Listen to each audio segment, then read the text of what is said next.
have something special for you guys. This is something that I've wanted to do for a long time, and I'm really excited to share it with you.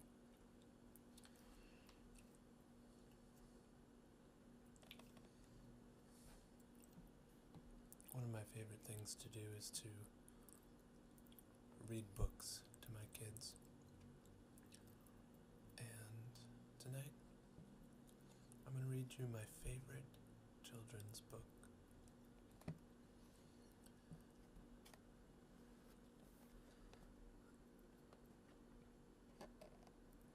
I have my sleepy time tea.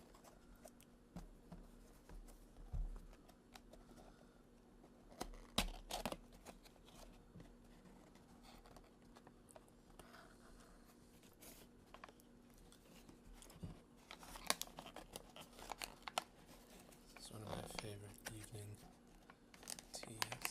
In fact, this is more than just sleepy time tea. This is sleepy time vanilla.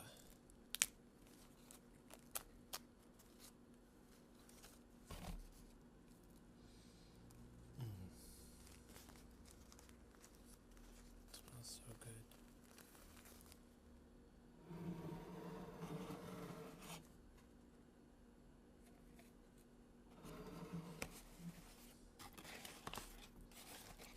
Tuck the rest of those guys back in.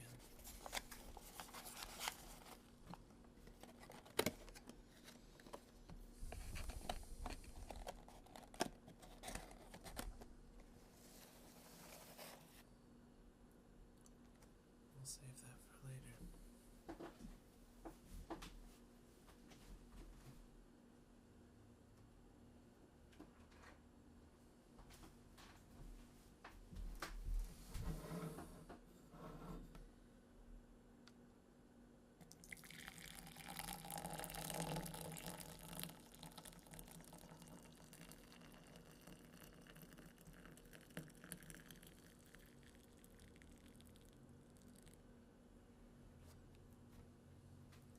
I'm gonna let that stoop for a little bit.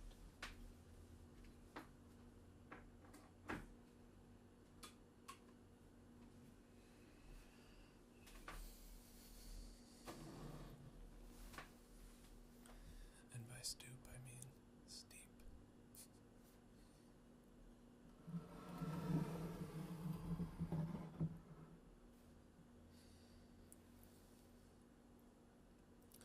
The book we're going to read today, like I said before, this is my favorite children's book. This is not a book that I read growing up, but it's one that my wife read. And this is actually her copy that we read to our children now. This was a Reading Rainbow book, so if any of you grew up on Reading Rainbow, you might recognize this. The book is called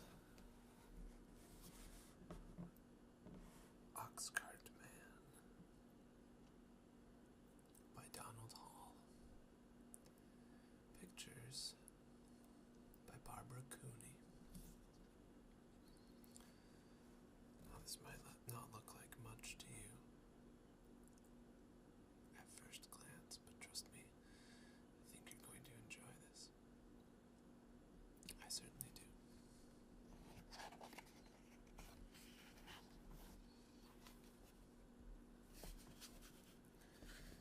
Oxcart Man by Donald Hall. Pictures by Barbara Cooney. Published by the Viking Press, New York. Awarded the 1980 Caldecott Medal for the most distinguished picture book of the year.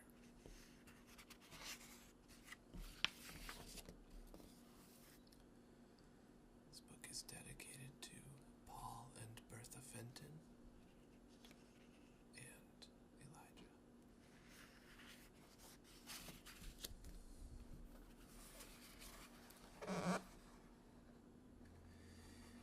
In October, he backed his ox into his cart, and he and his family filled it up with everything they made or grew all year long that was left over.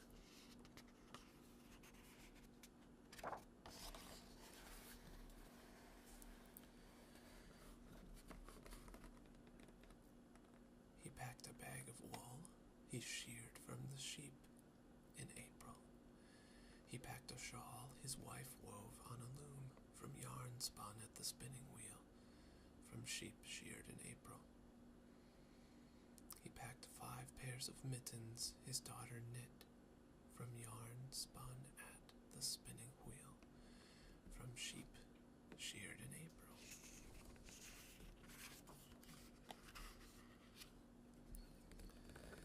He packed candles the family made. He packed linen made from flax they grew. He packed shingles he split himself. He packed birch brooms his son carved with a borrowed kitchen knife.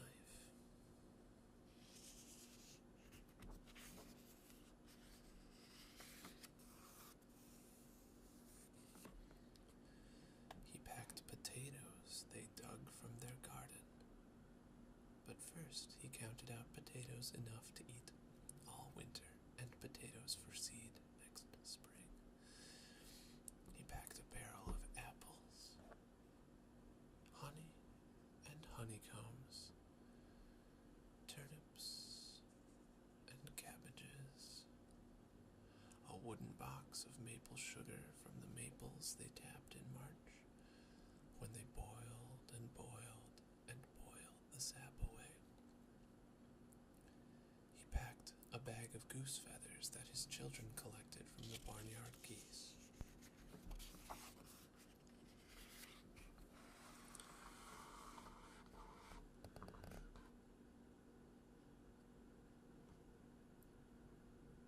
When his cart was full, he waved goodbye to his wife, his daughter, and his son, and he walked at the ox's head 10 days, over hills, through valleys, by streams, past farms and villages.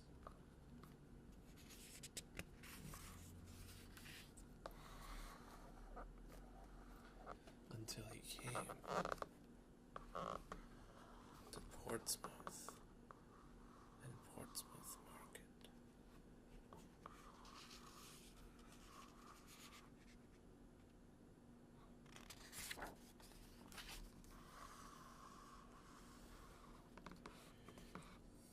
He sold the bag of wool. He sold the shawl his wife made. He sold 5 pairs of mittens. He sold candles and shingles. He sold birch brooms. He sold potatoes. He sold apples. He sold honey and honeycombs, turnips and cabbages. He sold maple sugar. He sold a bag of goose feathers.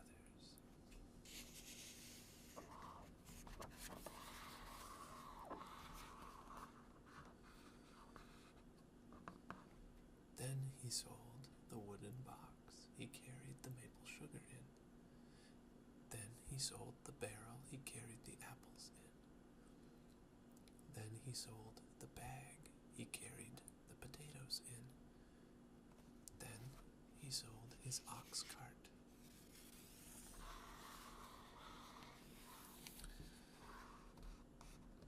Then he sold his ox and kissed him goodbye on the nose.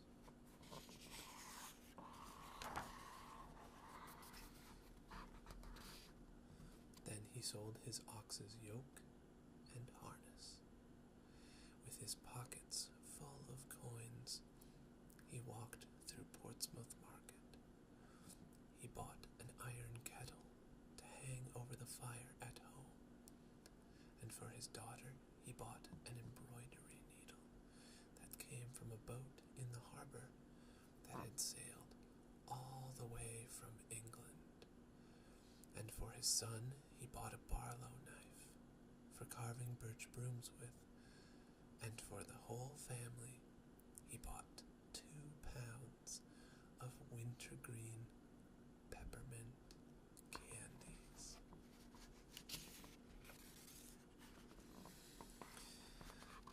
Then he walked home with the needle and the knife and the wintergreen peppermint candies tucked into the kettle, and a stick over his shoulder stuck through the kettle's handle, and coins still in his pockets. Past farms and villages, over hills, through valleys, by streams, until he came to his farm, and his son, his daughter, and his wife were waiting for him.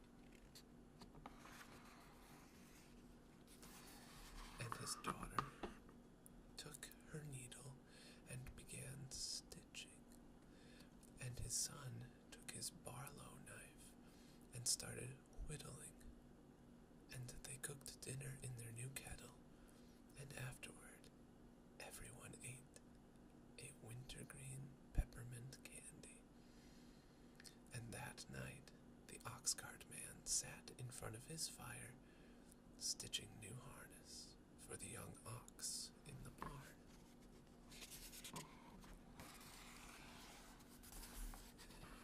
And he carved a new yoke and sawed planks for a new cart and split shingles all winter.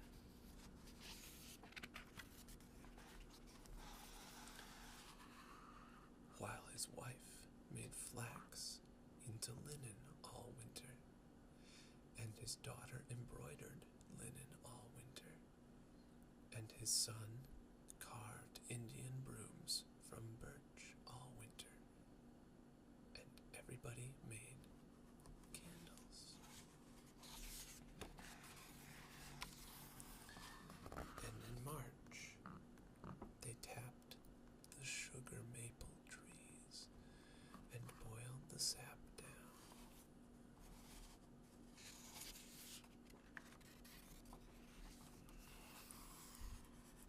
And in April, they sheared the sheep, spun yarn, and wove and knitted.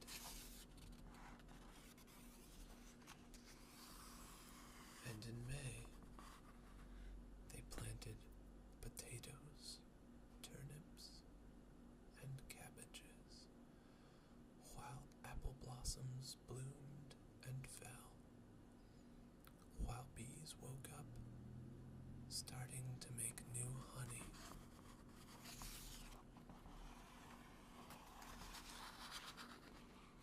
And geese squawked in the barnyard, dropping feathers as soft as clouds.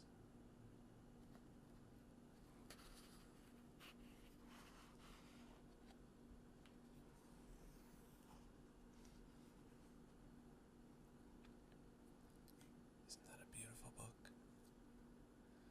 Every time I get to that last page, I get goosebumps on my arms. It's so poetic to me. Anyway, I hope you guys enjoyed that.